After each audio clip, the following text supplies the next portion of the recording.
Hello!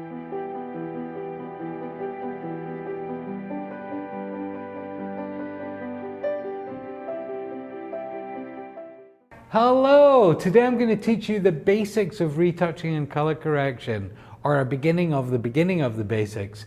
This tutorial is aimed primarily at beginners, but I'm going to share a few of my own tips and tricks, and that should be helpful to anyone at any level.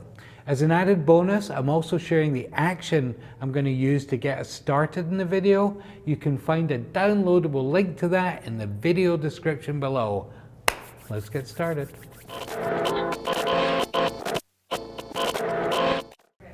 The first thing you're going to want to do is get your workspace set up. Today, I'm delighted that this video is sponsored by Dell, and I'll be using a Dell Precision 5750. I really love this computer for retouching, as it has the ability to be color calibrated to such accuracy that I can make final images and be confident of the color. This makes editing on the go a joy, as I don't need to use a second monitor to check my color after I've retouched on a laptop. I've also got a Wacom tablet, and of course I've got Photoshop open. This tutorial will work for pretty much any portrait you're editing, so I'm going to use a photo I took recently to demonstrate. I'm going to start by showing you how to remove blemishes or any unwanted details from your image. Then I'm going to go over the basics of dodging and burning. This is so important, you're going to like that bit. And finally, I'll show you how to color correct your image with some tweaks that will really make it shine. Once again, I've created an action for this video that will simplify my whole process, and you can find the downloadable link to that in the description. Let's go! Couple of things before we actually get started. It's super important to have a comfortable chair because you're going to be in it for a while. The other thing I just want to do as a disclaimer before we really get into it is I have some really weird retouching faces, which I know you're going to see, and I'd like to apologize in advance. And I'm going to just show you a couple of them before we start. Don't get shocked if you see, because these are faces that apparently I make and I can't stop it, so bear with me. All right. So we have our image in Photoshop. Now, I'm retouching on a laptop, so real estate is very, very, very important here. So I'm going to show you how I set up for a laptop workspace. I'm using the essentials, only the things that I think I really need to retouch this image. If I have another monitor, I have my menus on a monitor, I have everything. As I've been retouching more and more on my laptop, I've really cut down what I have to view. So I'm going to start off with the essential things that I need. So there are my tools. The next thing I need are my layers. So I'm going to get my layers, which is great. The next thing I need is my history. I'm going to drop my history in with my layers. Oh, didn't quite work how I wanted it to work. Okay, so I have history and layers. The next thing I have is my actions, because we're going to use one. I'm going to put my actions up. And the last thing I'm going to use, which is probably the most important, is properties. And that's all going to become clear when it happens. The idea here is to have as much real estate for image as you can. The other thing which I found really, really helpful is the tab key. Now, what happens when you press the tab key is that your menus disappear briefly, or until you press the tab key again. So if you're working a lot in one tool and you want to be super close in on something, you can press the tab key and get rid of your menus completely, and then press tab to bring them back again, so you can change tool or change what you're doing. So I find that very useful when working on a laptop. The next thing which I find incredibly important when retouching an image is organization. It's super important to be organized, because the more you get into it, the more stuff that you can't remember what you did here and what this is and what that is. So starting with a really good base of organization is a great first move. The other thing that you have to be really aware of is that you never want to destruct your base image. You always want to get back to that original base image. So by building on top of it, you're always going to have your base image and you're never going to touch it. Non-destructive. You don't want to destruct it. So I'm going to run this little action super quick and then I'll explain to you what I've done. It is called Complicated Things Retouch Start. Here we go, run. Okay, so now I want you to look over here at my layers that I've made. I've made some groups and I made some layers in my group, and it all works upwards. So you're going to start at the bottom and work up. The first group is for cloning, retouching, taking things out, fixing things. And I've put one initial layer in there. You might want to add more layers, but I've started with one. It's called Clone 1. Good place to start. And we're going to start there right now. So to make an action actionable, press on the layer. Tap the layer. The layer should go gray, and then you know you're working on that layer. Alrighty. The other thing to think about is have a plan. What are you trying to achieve with this image? What are you trying to do? What decisions are you going to make, and what are you going to leave, and what are you going to keep? Some things are super obvious and other things are not obvious. So practice, practice, practice is going to get you from A to B a hell of a lot quicker. So practice. But I'm looking at this picture and I love the picture. One of the rules of thumb that I go by is if it wasn't on your face 2 weeks ago and it might not be on your face in 2 weeks' time, I'm going to take it out. So looking at this beautiful picture of Monica, and unfortunately she had a breakout and she's really got some residual on her forehead. And I think that that is something that she's not going to love, and I'm going to fix that for her. So this is where I'm going to start. All right, so let's start with the tool that looks like a Band-Aid. It's called the healing brush. It's a smart tool, which means that some kind of intelligence, computer intelligence, is making decisions for you about how you're copying the pixels and replacing them. Read about it. It's magnificent. I'm not going to touch it right now. But it's a good tool and it's a great starting place. One thing to think about though, when you are layering, in a lot of the tools up here on your option bar, you have a sample setting. This is an important one. You have some choices: current layer, current and below, or all layers. You want to be on current and below because you want this to work on the current layer and show up on all the layers below that. Really important, or else it's one of these things you go, nothing's happening. It's because you're not on current and below. So be on current and below in your clothing layer. All right, so let's get back to this tool. It's a tool where you decide where you want to clone from. So I kind of think this area just above is pretty and prettier than that. So I'm going to click there and I'm just going to tap. I don't brush with this tool so much, I just tap. And that's kind of an important thing. If you brush, you start kind of stretching. If you tap, for me, tapping,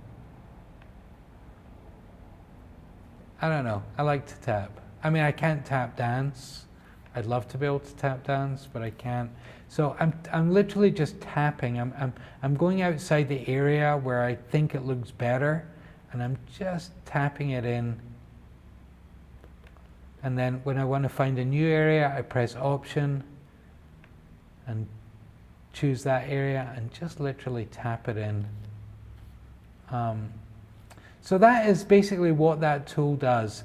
Now, one of the reasons not to use that tool is because you have no say on your opacity, right? You can't say, do it, but do it less. It's just going to do it. They've made a version of it which I absolutely adore. And if you press Shift, you're going to get here, but it's called the Spot Healing Brush Tool. Now this is even smarter. This you're not even having to clone a source from. Basically what you do is you find an area you don't like and you just paint. And you can see it's coming up in black there for a second. And this is just making decisions about what's around it and making decisions on what to fill it in with. Now, you can't use it for everything because sometimes it doesn't look natural, but for these tiny little things, you see how small my brush is? This is a lovely tool to use. What I also really like this particular tool for is for removing hair. So I'm going to move over in my image a little bit to some of these eyebrow hairs. Now, if I go even smaller with my brush and just literally slowly paint over these, you can see they completely disappear with whatever is around them. And this is such a time saver. So that's lovely, lovely for that. One thing to think about when you're using brushes, a lot of brushes have modes. Start on normal. That's probably going to give you the best general result. For this particular, for removing hair, if I set this normal mode and I actually set it to lighten, then it's only going to lighten the pixels. Anything that it thinks should go darker, it won't do. It's only going to lighten them. So for removing these dark hairs, I could also be on lighten. It's only going to work on the area where these pixels need lightened. So yeah, so I really love that tool, and that's the two modes that I use it in most. What doesn't work for that tool is when you actually want to soften something to make it less obvious, but you don't want to take it out completely. And the reason it doesn't work for that is you have no control over its opacity. The cloning brush, what I love about the cloning brush is you can change the opacity. So you can actually say how much percentage of the opacity of the pixels you want to place from one place to another. So for instance, this big area here, now if I take my cloning brush at 100%, choose my cloning area and just paint it in here, yeah, it totally gets rid of what I wanted to get rid of, but it doesn't look natural. But if I just step back and then I take my cloning brush and let's say I even go at 10%. So my opacity is 10%, and I just choose this area and I just tap over at 10%.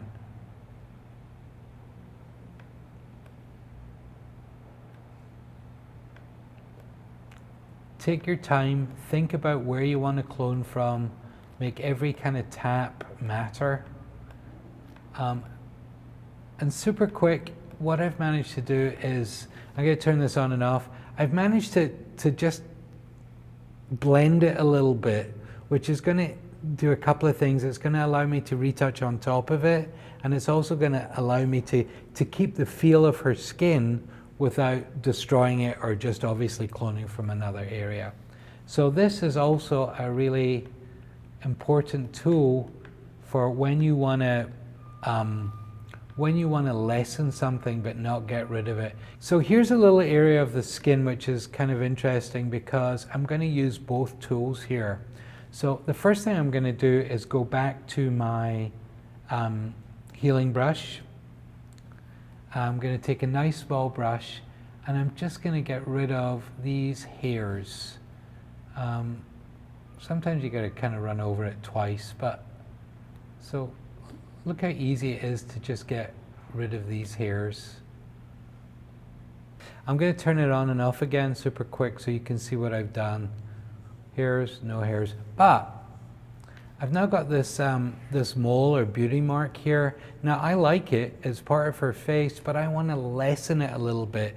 Don't want it to be quite as strong as that. So go back to my cloning tool, choose an area from just above it, and say I want to just get rid of just a little bit. Let's say we start at like 10%.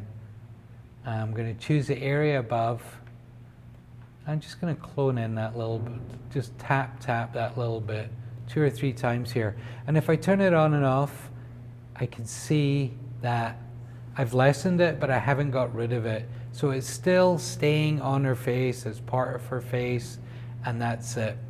All right, guys, so it's going to take me a couple of hours to retouch this, and it's fun to watch, but not that much fun. So I'm going to time lapse out to there, and I'm going to show you the layer now with all my retouching. And everything I've done is from these 2 tools that I've just showed you. Okay, let's have a look. I just want to mention that I'm retouching in 16-bit. It's a crazy heavy load. It's high resolution, high megapixel image from a medium format camera, and I'm getting absolutely no lag. That's something I love about this machine. It's smooth, and that's partly due to the NVIDIA RTX graphic card that comes with the Dell Precision laptop. I'm pretty much done now with the 2 tools I showed you, which were the healing brush and the cloning brush, and I'm going to turn this layer on and off just by hitting this little eye here. You guys can pretty much see we've done a lot, and it's taken a little bit of time, but we've done a lot, and you know, in a lot of cases this could be good to go. But the next bit of this process, I think, is if there is a, I'm not going to say secret sauce, but if there was a secret sauce, it's not a secret. But the next bit is kind of the next level, and I want to kind of show you that. So now if we go into our next folder that we made in the action, it's called Dodge and Burn. Now in here I've made 2 curves, a dark curve and a light curve. So we turn it on, our Dodge and Burn, so we have it on, and this purple layer is called Turn Off After. So basically you only have it on when you're working on your image. Now if you turn it on, you will immediately see that your picture goes black and white. This is not a black and white conversion. This goes black and white because your eyes don't see color contrast as well as they see contrast in black and white. So for this area of our retouching, we're actually going to work in a desaturated or a black and white image, because that's going to help us see what we're trying to fix. Folks, this is a bit that can seem complicated. What I suggest you do if you're a beginner is follow along. If anybody doesn't understand how this works, please reach out in the comments. But basically, I've set it up in a way, if you want to make something lighter in your image, use the light layer. If you want to darken an area of your image, use the dark layer. And the way to work both of these layers is by painting with white. Choose your brush tool. Set your opacity. There's no golden rule. I usually start around 3% opacity. I want to make sure, it's really, really important that I have my white as my foreground color, because that's the color I'm going to paint with. And you can see it there in that little box. So once again, my opacity is 3%. I've got my white paintbrush. And the other thing I'm just going to ask you to do is make your paintbrush really soft. So go into hardness and set it to 0. You're going to find that easier. So once again, you can switch from dark to light, but you're not going to switch your brush. You're going to keep the same brush, painting it, your opacity, with white paint. I'll show you how it works. All right, so let's zoom in onto this forehead a little bit, and we can see definitely some areas here that are uneven. I think it sometimes looks like bruising. And I'm going to start with my light. So I'm going to click on my light because I want to lighten these little areas here. I've got 3%, and I'm just going to start dabbing, tapping here. And immediately you can see that these dark areas are getting lighter. Now this image is moving super, super fast. In other words, 3% is probably a little strong. So I'm actually going to take it down to 2%. There's no right or no wrong. It depends on the image. But basically now if I start tapping in this little area here, tap, tap, stroke, tap, pretend you're petting your dog or your cat, I don't know. Now if I turn this off really quickly, I'm going to turn off my turn off after, and I'm going to turn off my dodge and burn. And you can see already what's happening. So I'm going to do a little more here. Turn that back on. Just going to tap into these areas that are dark, and you can see it's evening out, and I'm beginning to get a little more even. Now, it's very tempting at first only to use the light and try and make everything at the lightest, but you do have to paint in your dark areas. So here you can see that that's definitely too light, so I want to make that darker. Click on my dark layer, don't change anything else, just paint on top of my dark area. To paint on the areas that I want to darken. And this is dodging and burning. I mean, it's a basic dodge and burn, but it's incredibly effective. So go back to my light area,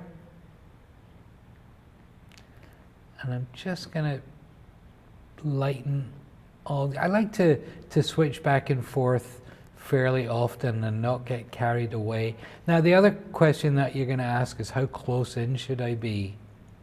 It's also another personal feeling. I kind of like to work not super close in, because you start working at like pixel level, and you really, you do like 3 hours of this and you go, oh, I did like 1/4 centimeter of work. So I usually have this, let's see where it's at. I usually have about 100% to start with. Light areas. And as you can see, I'm constantly adjusting my brush size so that my brush feels right for the area I'm working on. So still going with my light. Light is obviously dodging, and then when I go to dark, I'm obviously burning. So switch between the layers, play around with it. You're really going to be amazed at how quickly you can kind of edit stuff out. Now, if I go a little closer in here, you can see there's definitely some areas that are hard to see from further out. So I'm just going to go tiny little brush.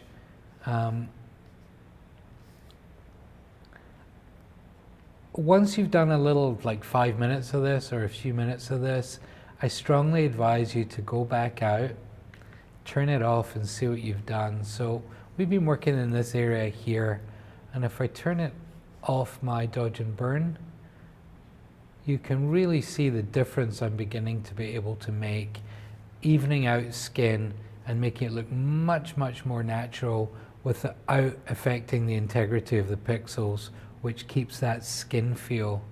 So yeah, so let's just keep going here for a little while.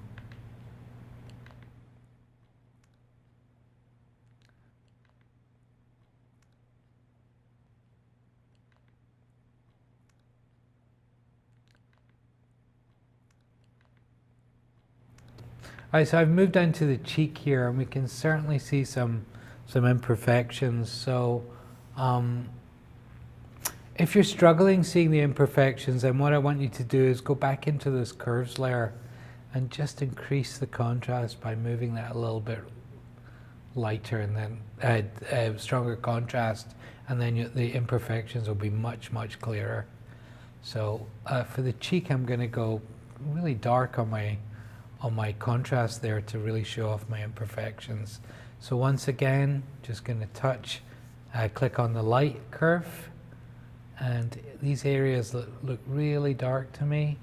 I'm just going to work on them and try and even them out. And as I say, this time I'm doing more of like a click and drag. Not really a click and drag, like more of a brush stroke.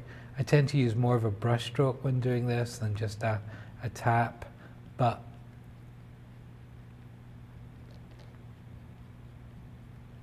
you can really see how just in a few minutes a few moments, we're starting to really even this out. Go to dark now, and these areas which are just looking much darker than the rest.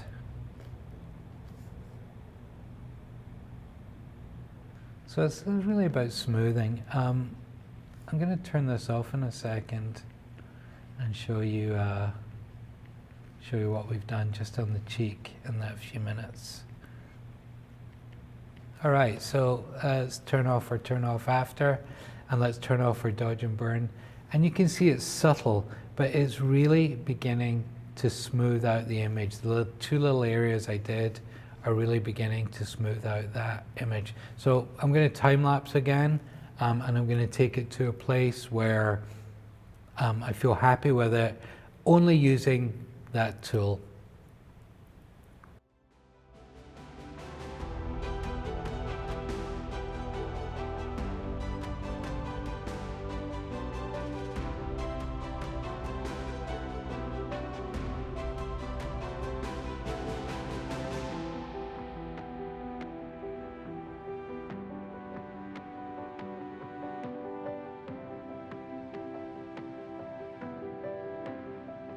Okay folks, I'm in a good place with my retouching. Now, what I like about the system we've created with these groups is that I can do more without destructing or ruining what I've done on top.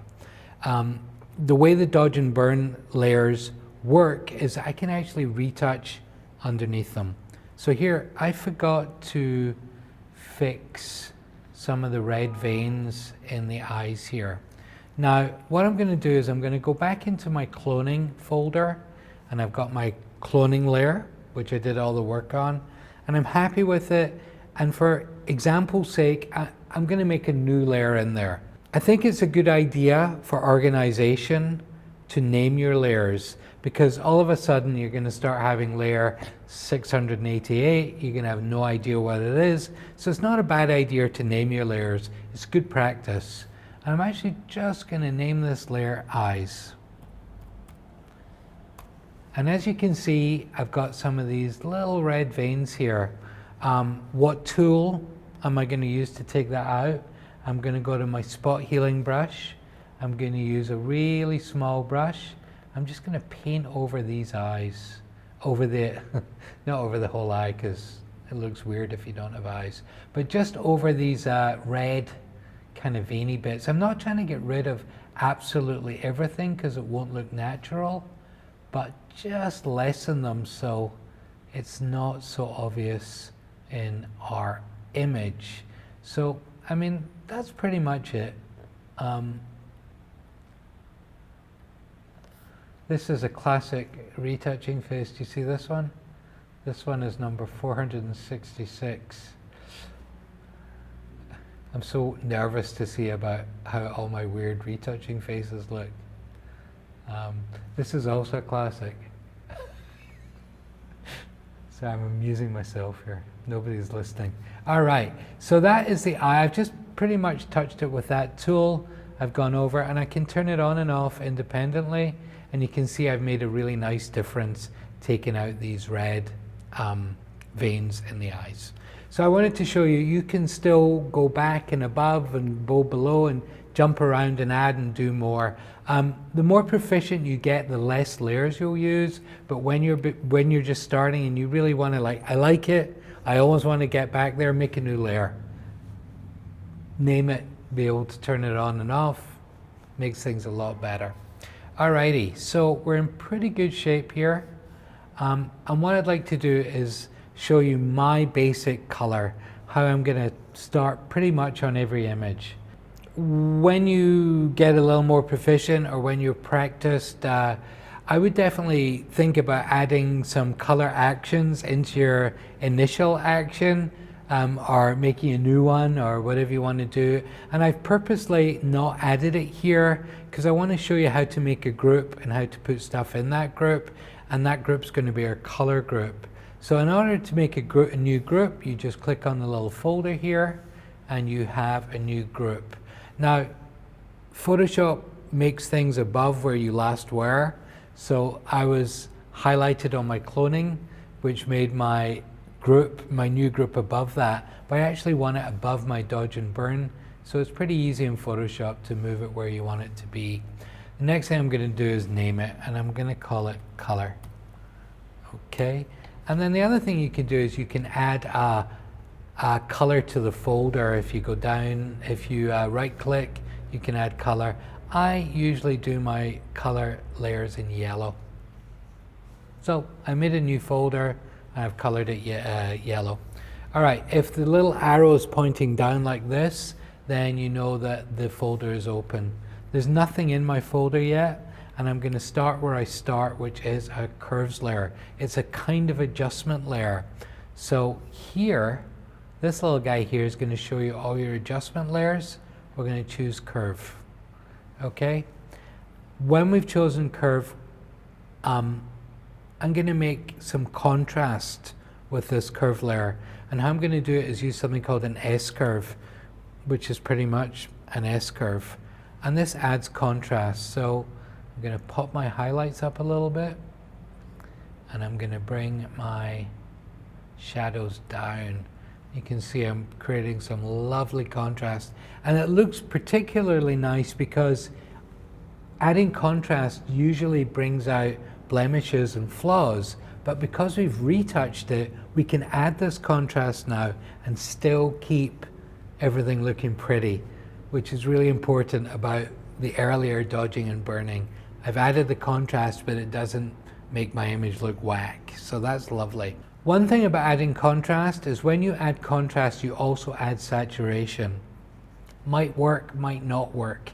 I find that the amount of contrast I add, which is quite a lot, knocks my saturation off. So the next layer, adjustment layer I'm going to make is a hue and saturation layer, which is right here, and that will go above my curves layer right here.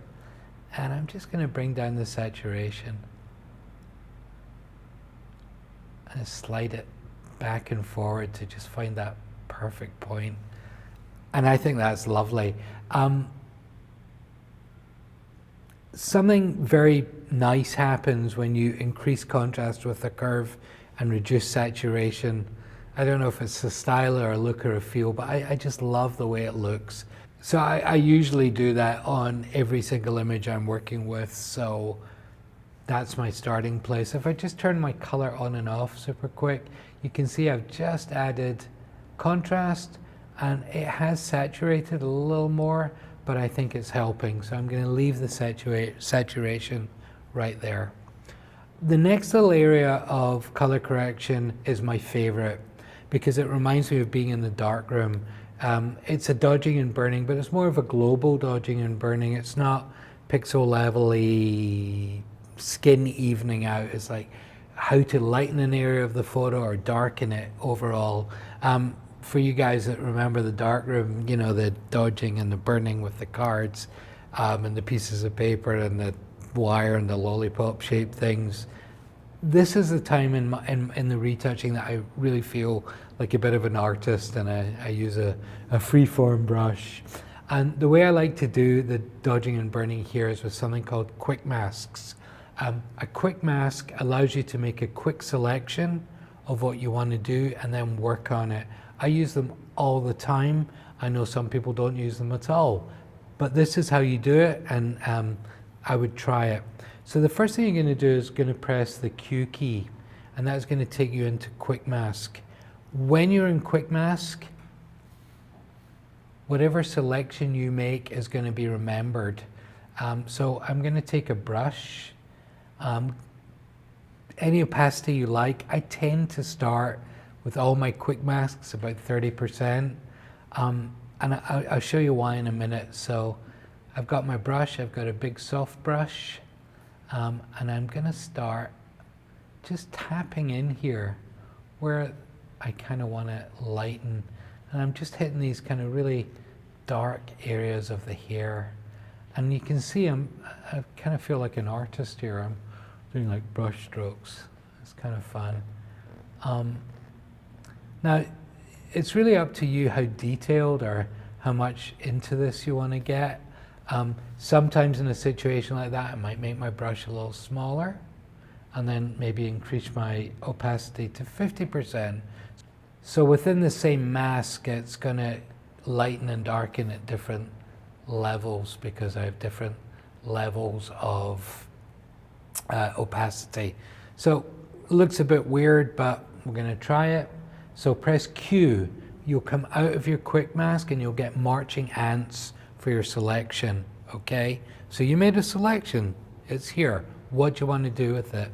Well, in this case, we want to make a curve layer. So we go back down into our adjustments. We make a curve layer. And then from the center of the curve layer, I'm just going to pull this up. And if I go like all the way ridiculous, you can see what you could do with it.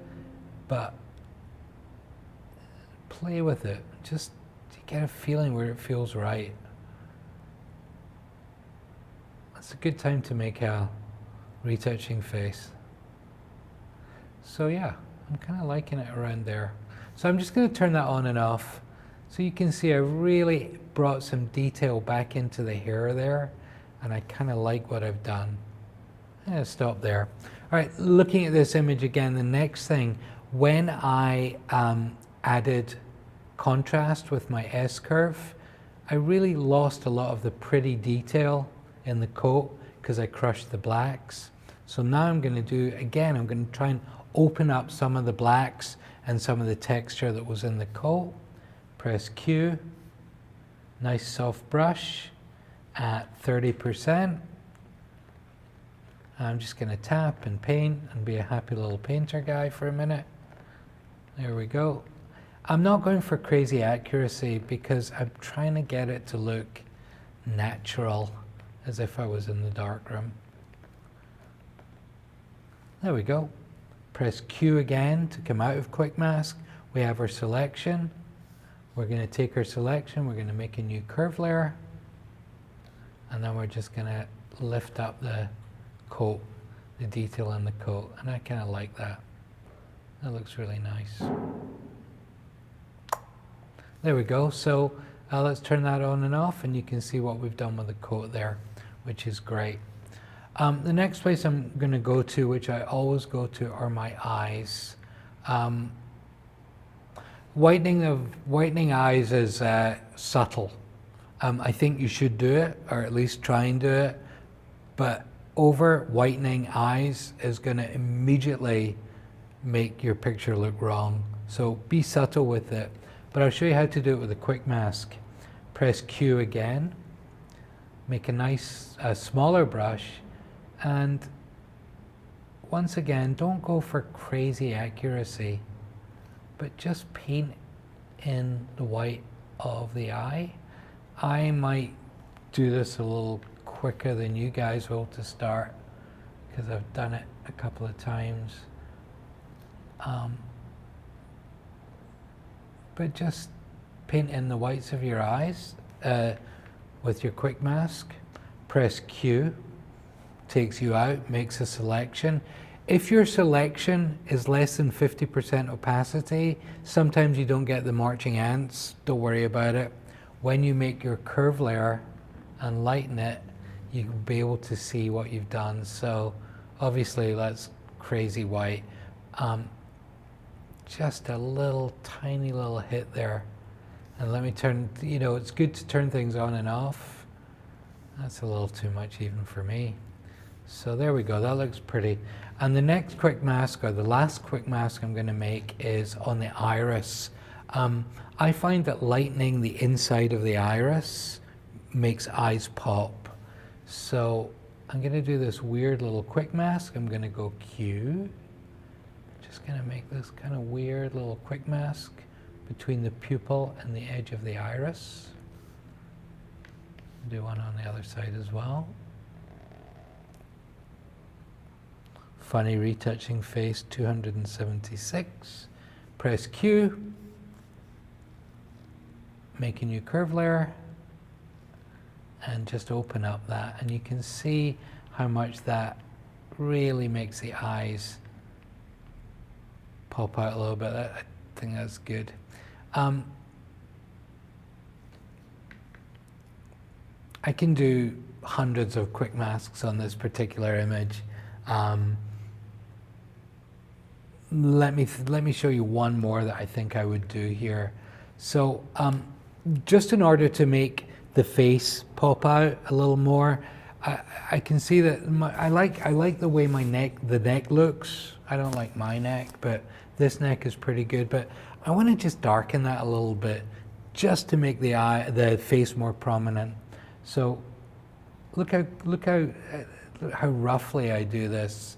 It's a quick mask. I'm going to do 30% with a brush.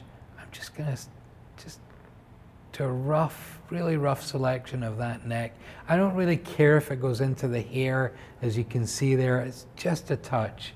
So Q to come out, curve for my curve layer, and basically just bring down the neck that tiny little bit. If I turn that on and off, that's done exactly what I want it to do.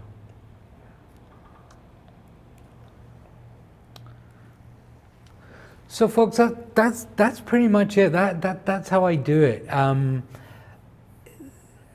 There's so much more that you can do, but that really, if there's no secret sauce here. I've just used what I've shown you. I haven't done anything weird in between. I've shown you all the tools I use and all the process that I use to make the image. There's a lot of controversy about retouching. It's not real. It doesn't matter. You know, why is this? It's not. You're doing so. Ignore it.